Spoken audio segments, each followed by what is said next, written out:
कल भगवान का आगमन यहाँ हो चुका है, उनका जन्मोत्सव मनाया गया। जैसा आप सब लोग जान रहे हैं कि यहाँ जो भागवत कथा चल रही है वो भक्ति यज्ञ से संबंधित है। और हमारे आचार्य जी ने आप लोगों को पूरी कथा भक्ति यज्ञ के प्रकाश में ही सुनाया। परसों जब चर्चा हुई थी तो कथा वहां तक समाप्त हुई थी कि परीक्षित जी को श्रृंगी का साप हो गया था। परीक्षित जी जाकर गंगा जी के किनारे बैठ गए थे। अब परीक्षित जी को जो पूरी कथा भागवत में आई है, जो सुनाई गई है, वो जो भक्ति का स्वरूप भागवत में बताया गया है उसी के अनुसार है। हर एक स्कंद में उस तरह की कथाएं आई हैं, आपने सुना है। प्रहलाद की कथा कल थोड़ा शार्ट हो गई थी। प्रहलाद की कथा के प्रसंग में यह प्रसंग आया था कि उसके बाद हिरण्याकशिप ने कहा था कि बता तूने विद्यालय में जाकर के क्या सीखा। तो प्रहलाद ने यही कहा था कि मैंने 9 प्रकार की भक्ति सीखी। उस 9 प्रकार की भक्ति का प्रहलाद एक श्लोक में वर्णन करता है। श्रवणम कीर्तनम विष्णु स्मरणम पादसेवनम अर्चनम वंदनम दास्य सख्य आत्मनिवेदनम। उसने कहा कि मैंने भागवत होना सीखा। भगवान के लिए, भगवान का होने के लिए क्या आचरण करना चाहिए ये मैंने सीखा। ये भागवत के 10 लक्षण है, ये मैंने पिताजी वहां जाकर के सीखा।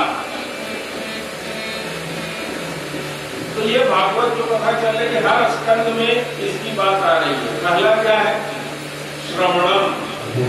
तो श्रवण कौन कर रहा है? परीक्षित जी कर रहे हैं। पूरी कथा श्रवण पर ही आधारित है। परीक्षित जी कथा सुन रहे हैं और उनको श्री सुखदेव जी कथा सुना रहे हैं। क्या सुना रहे हैं? भागवत कथा। परिणाम इसका उनकी संपूर्ण मुक्ति। दूसरा, पहला कहा अर्चनम,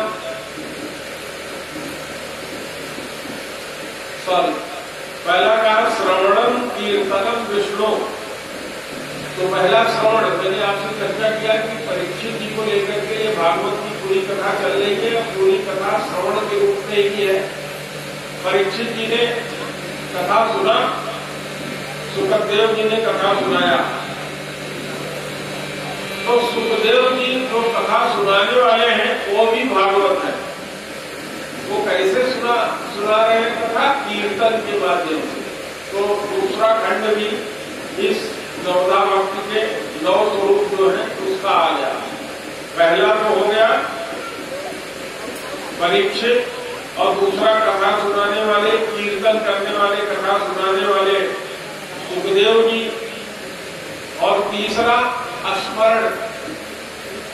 स्मरण करने वाला प्रहलाद, जिसकी कथा आपने सुना। पाद सेवनम, पाद सेवन भगवान का करती है लक्ष्मी जी। इनकी कथा प्रकारांतर से नहीं हो पाती, 7 दिन की कथा होती है, लेकिन इसमें भागवत में बहुत स्पष्ट रूप से कई अध्यायों में कथा लिखी गई है कि कैसे देवताओं और दानवों ने मिल करके समुद्र का मंथन किया और उससे कैसे 14 रत्न निकले। इसमें से लक्ष्मी जी भी निकली। तो लक्ष्मी जी की जो मुख्य भक्ति है वो पाद सेवन की है। अर्चनम, राजा पृथु की कथा कल आप लोगों ने सुना। कितने लोगों को याद है पृथु की कथा? कल पृथु नाम सुना था आप लोगों ने? राजा पृथु, एक वेद नाम के राजा की कथा पंडित जी ने सुनाया था, जो बहुत ही आतताई हुआ और उसके शरीर का मंथन करके राजा पृथु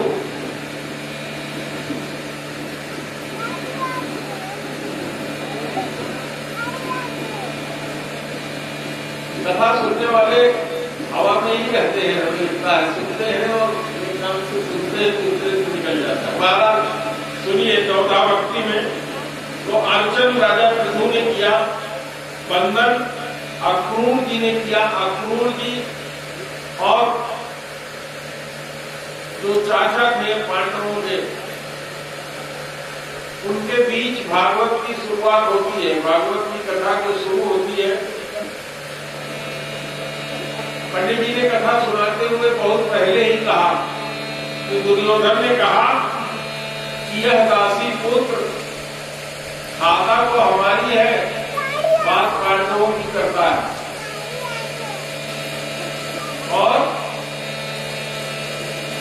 उन्होंने अपना धनुष राजद्वार पर रख दिया और बाहर निकल गए। जिनका नाम विदुर कहा जाता है। तो विदुर जी ने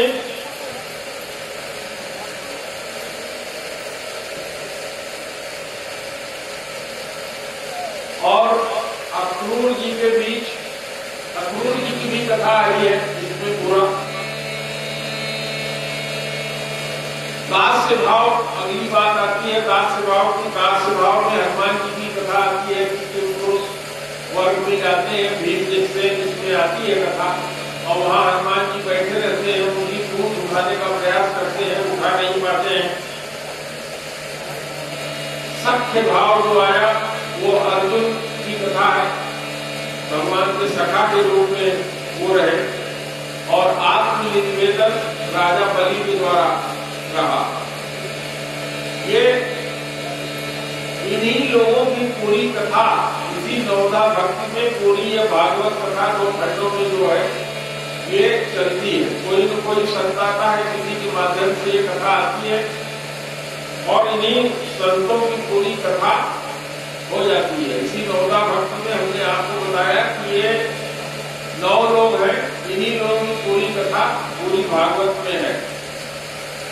भागवत और रामायण में कोई अंतर नहीं। आप लोगों को पता ही है कि भागवत में भी 7वें स्कंद में 8-10 अध्यायों में 8-10 पृष्ठ में भगवान राम की कथा का पूरा वर्णन सुखदेव जी ने किया है। उनके वंश में कौन कौन लोग हुए, ये अलग बात है कि मात्र 4 श्लोकों में उन्होंने श्री राम जी की कथा का वर्णन किया, बहुत 60 में। लेकिन जो लोग यह समझते हैं कि भागवत की कथा हो रही है और इसमें उदाहरण रामायण का क्यों किया जाता है, तो ऐसे महानुभावों से मैं निवेदन करना चाहूंगा कि एक बार भागवत को सांगोपांग पूरा पढ़ें, शुरू से अंत तक। संस्कृत अगर नहीं पढ़े हैं तो गीता प्रेस में और अन्य प्रेस में, सबसे अच्छी प्रेस गीता प्रेस की है, उससे जब इसकी पुस्तक आप लेंगे तो आपको उसका बहुत ही सुंदर अनुवाद भी मिलता है, उसको पढ़ें। और जब आप रामायण पढ़ेंगे तब आपको लगेगा कि गोस्वामी जी बहुत ही बड़े विद्वान थे भागवत के, और उन्होंने 78 साल की उम्र में 79 ईयर एज के जब वो हुए थे तब उन्होंने रामायण लिखना शुरू किया। और उन्होंने रामायण की शुरुआत में कहा है कि मैं ये रामायण लोकल भाषा में लिख रहा हूँ ताकि सबके लिए उपलब्ध हो जाए। आज भी संस्कृत भाषा बहुत कठिन है, लोगों को समझ में नहीं आती, पढ़े लिखे लोगों के भी समझ में नहीं आती। संस्कृत को देव भाषा कहते हैं, तो देववाणी, संस्कृत वाणी को देववाणी कहा जाता है। देववाणी को बिना समझे देवों को समझना आसान नहीं। तो यह सोचना कि भागवत कहने वाले रामायण का उदाहरण जो देते हैं, यह उन लोगों के मानसिक दिवालियापन का प्रतीक है। भगवान विष्णु का एक ही स्वरूप है, नाना स्वरूप धारण करके वो चाहे राम के रूप में, कृष्ण के रूप में, किसी भी रूप में, नरसिंह के रूप में, वामन के रूप में, मत्स्य के रूप में, परशुराम के रूप में, सारे रूप में वही अवतरित होते हैं, वही हुए। तो यह सोचना कि भागवत में भगवान कृष्ण की केवल कथा है और उस कथा के कहने वाले को राम की कथा में नहीं आना चाहिए, यह सर्वथा अनुचित है।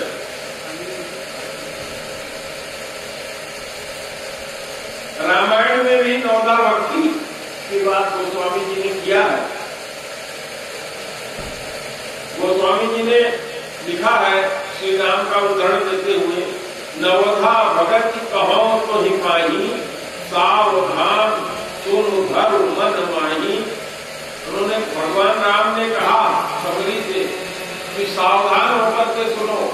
तो आप लोग सब कोई कथा सावधान होकर के नहीं सुन रहे हैं। हो सकता है इन माताओं में कोई सुन रहा हो सावधान होकर। सावधान का मतलब होता है बिल्कुल अटेंशन में होना। अटेंशन में कौन रहता है? मिलिट्री के सिपाही बॉर्डर पर खड़े, जरा सा अटेंशन चूका, विरोधी पक्ष ने गोली मार दी और सब मामला प्रवाह देश गुलामी की तरफ बढ़ जाएगा, काफी नरसंहार हो जाएगा। तो उस तरह से जो सावधान होगा, आप हम अपना समय बर्बाद कर रहे हैं अगर इस कथा में बैठे और इसका एक अंश भी अगर मेरे अंदर आकर के संचित संग्रहित न हो तो बेकार। इसीलिए भगवान ने सबरी से कहा सावधान सुन धर मन माही। सावधान होकर के सुनो और इसको धरो मन के अंदर। उन्होंने भी नवधा भक्ति का वर्णन किया। क्या कहा? प्रथम भगत संतन कर संगा। अगर भक्ति चाहते हो तो संतों के संग में आना चाहिए। संत क्या है इसका भी वर्णन कल भागवत में आया, लेकिन अब मैं यहाँ आपको जो क्या चर्चा करूँ, मैं तो अपने लिए स्वयं टाइम ज्यादा निर्धारित कर सकता हूँ, लेकिन ज्यादा लोग करें, क्योंकि सुनने वाले जो श्रोता हैं जब उनके ऊपर से ही चीजें उड़ जा रही हैं तो फिर आनंद कहां से आएगा? तो संत क्या है बताया गया है। और संत क्या है ये भागवत के अंतिम दिन केवल संत पर ही मैं आपसे चर्चा करूंगा। प्रथम भगत संतन कर संता, दूसर व्रत मम कथा प्रसंगा। कहते हैं दूसरी भक्ति का स्वरूप क्या है, कैसे भक्ति मिलेगी? मेरी कथा का जो प्रसंग है उसमें रति हो जाए, मन लग जाए। गुरु पद पंकज सेवा ईश्वर भगत यमान। कहा तीसरी भक्ति प्राप्त करने का उपाय क्या है? गुरु के कमलव चरणों की सेवा आमान। अपना तक बुद्धि परिपाते में परिप्रश्न में सेवया। अपने सारे अभिमान, सारे गुरु को, सब कुछ को, अपने मन के होने के भाव को घर पर रख करके गुरु के पास जाकर के अमान होकर के गुरु के चरणों की सेवा करें, वह है तीसरी भक्ति। गुरु पद पंकज सेवा तीसर भगत अमान। चौथी भगत मम गुण गण करे कपट विलास। जो चौथी भक्ति है वो मेरे गुणों का गान कपट छोड़ कर, लोग भगवान का भजन भी करते हैं लेकिन मन के अंदर विश्वास भी नहीं होता। भगवान के नाम के लिए क्या कहा व्यास जी ने, मैंने भी, सभी संतों ने कहा कि भगवान के नाम में भगवान स्वयं विराजमान है अपनी संपूर्ण शक्ति के साथ। और उनका एक ही बार नाम लिया था और या मिल अज अजा, अज अजा अजा, ये तीन शब्द आते हैं। अज, अज कौन है? प्रभु। अजा माया, अजा जीव। कठोपनिषद में एक मंत्र आता है, उसमें तीन शब्दों का प्रयोग होता है, अज अजा अजा। अज भगवान है जो कभी पैदा ही नहीं होते, अजा उनकी माया, और दूसरे अजा ये जीव। ये तीनों शाश्वत है। अज अजा अजा यही शब्द कह करके पंडित जी ने, व्यास जी ने अजामिल की कथा सुनाया था। अजा मिल कहा था कि ये अजा माने आत्मा, मिल माने भगवान से कैसे मिले। आपने सुना कि केवल उसने अपने बेटे का नाम नारायण लिया, और इसकी बहुत बड़ी कथा भागवत में है। इस पर भगवान के जो पार्षद हैं उनके बीच और जो मृत्यु के देवता हैं, जमराज, ये धर्मराज बैठे हैं, इनका नाम भी धर्मराज, ये इन्हीं के नाम के देवता मृत्यु के देवता होते हैं। उनके पार्षदों के बीच बहुत लंबा संवाद हुआ। उसमें अंत में यही बात निकल करके आई कि कोई भी व्यक्ति यदि एक बार भी भगवान का नाम ले लेता है तो वह भागवत हो जाता है। यानी तो इतनी बड़ी भागवत आप सुन रहे हैं, अगर दिन में कम से कम 3 बार भगवान का नाम लेते हैं तो कैसे आप भागवत हो जाते हैं, यह बात उसमें बताई गई प्रदर्शन की है। तो कहा चौथी भगत मम गुण गण करई कपट तभी गान। अगला कहते हैं मंत्र जाप मम दृढ़ विश्वासा। जो मंत्र जो नाम गुरु के द्वारा दिया जाता है उस पर दृढ़ विश्वास हो और मेरे में विश्वास हो। भगवान कहते हैं कि मैं हूँ, इस बात का विश्वास हो। मंत्र जाप मम दृढ़ विश्वासा पंचम भजन जो वेद प्रकाशा। कहते हैं कि वेद ने यह 5वीं भक्ति बताई है। छठ गमशील, छठवां उन्होंने कहा कि तो ज्ञानी लोग चलते हैं करते हैं। सम दम नियम संयम अपने ऊपर पूरा कंट्रोल। छठ गमशील विरत बहुकर्मा, बहुत से कर्मों से विरक्ति प्राप्त कर लेना, अपनी इंद्रियों पर विजय प्राप्त कर लेना। ये रास्ता बता रहे हैं ज्ञान मार्ग का। ज्ञान मार्गी भी भक्त का अलग है, वो अलग तरह के भक्तों से। निरंतर सज्जन धर्मा, यहाँ भी सज्जन शब्द भगवान के भक्तों के लिए आया है। सातों मम सम मोहि जग देखा। वो कहते हैं कि 7वीं भक्ति जो निर्गुण निराकार को मानने वाले हैं, वो निर्गुण निराकार भी क्या कहते हैं कि भगवान कण कण में व्याप्त है। सगुण में भी कहते हैं, सगुण में भी यह माना जाता है कि भगवान हर एक जीव में है, हमारे आप के सबके अंदर है। अब इसको आप ऐसे समझ लीजिए कि भगवान जो है जो संसार में व्याप्त है वो एक वस्त्र के अंदर है, ढके हुए हैं। और जब भगवान स्वयं आते हैं तो उनके ऊपर से वो आवरण हटा रहता है। एक निरावरण, एक को सावरण करके। जो संसार में जितनी भी चीजें हैं ये सब सावरण ब्रह्म है। सावरण ब्रह्म का मतलब होता है वो भगवान के ही स्वरूप किंतु पर्दे से ढके हुए हैं, सावरण ब्रह्म। 8वीं भक्ति बताते हैं सातों सम मोहिसम जग देखा मोटे संत अधिक कर लेखा। भगवान कहते हैं कि संत की महिमा और संत को मेरे से भी ऊपर माने क्योंकि मैं उनके अधीन हूँ। 8 यथा लाभ संतोषा। कहते हैं 8वीं भक्ति भगवान की भक्ति संतोष कर लेना। यथा लाभ जो कुछ मिल जाए उसमें संतोष कर लेना भी भागवत होना है, यानी भगवान की भक्ति करना है। और 9वां और सबसे अंतिम क्या बता दिया, सपने हो नहीं देखी पर दोषा।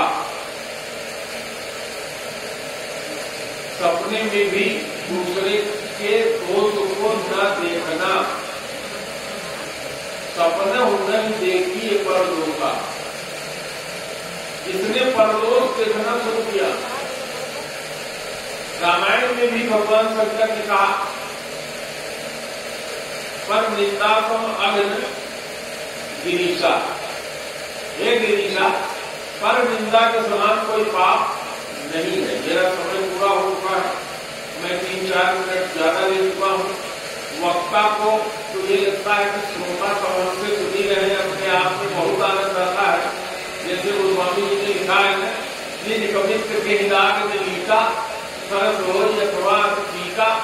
वक्ता इस भाव में भूला रहता है कि मैं बहुत अच्छा बोल रहा हूँ, सब लोग मेरे को ग्रहण करने में सुन रहे हैं, जबकि ऐसा होता नहीं। वक्ता का भाव अपना होता है, श्रोता का भाव अपना होता है। कोई श्रोता होता है जो यहाँ उपस्थित रहता है, नहीं तो उसका मन अपने घर गृहस्थी में या किसी और चीज में लगा होता है। यहाँ तो आ रहे हैं लेकिन फिर भी कोई बात नहीं, आप एब्सेंट होकर के बैठिए। कोई एक चीज भी यदि आपने ग्रहण कर लिया, जो गौ भक्ति बताई गई, जो भागवत में बताई गई, जो रामायण में बताई गई, इसमें से यदि एक भी ग्रहण कर लिया आपने यानी जो सबसे अंतिम 9वां है, जिसमें कहा कि किसी के दोष पर ध्यान न देना, किसी के दोष को वर्णन न करना। अगर हम लोग अपने जीवन में यही उतार लें तो भी समझिए हम भागवत हो गए, हमारी मुक्ति हो जाएगी। तो अब ये हम श्रोतागण पर, हम वक्तागण में सबके ऊपर ये निर्भर है कि क्या ग्रहण करते हैं। एक बार आप लोग जोर से गुरुदेव भगवान का जयकारा लगाइए, क्योंकि आज उन्हीं के कारण हम सब लोग हैं और उन्हीं के कारण ये कथा हो रही है। यह कथा भी हनुमान जी को, गुरु जी को ही समर्पित है। किसी श्रोता का यहाँ अपेक्षा नहीं होती। कितने श्रोता जुड़े, जब कथा शुरू हो तो प्रेम से बोलिए गुरुदेव भगवान की, सच्चिदानंद भगवान की, राधा रानी की जय जय श्री राधे। अब मैं व्यास जी से कहूंगा कि आप अपनी अमृत वाणी से सबको प्रदान करिए, गुरुदेव को और हनुमान जी को प्रभाव सुनाइए। मेरा सब कुछ कहने का मतलब यही था कि इन श्रोताओं के उसमें आप न रहिएगा कि श्रोता लोग क्या सुन रहे हैं, क्या समझ रहे हैं। हनुमान जी और गुरु जी सर्वसमर्थ हैं, उन्हें सब पता है।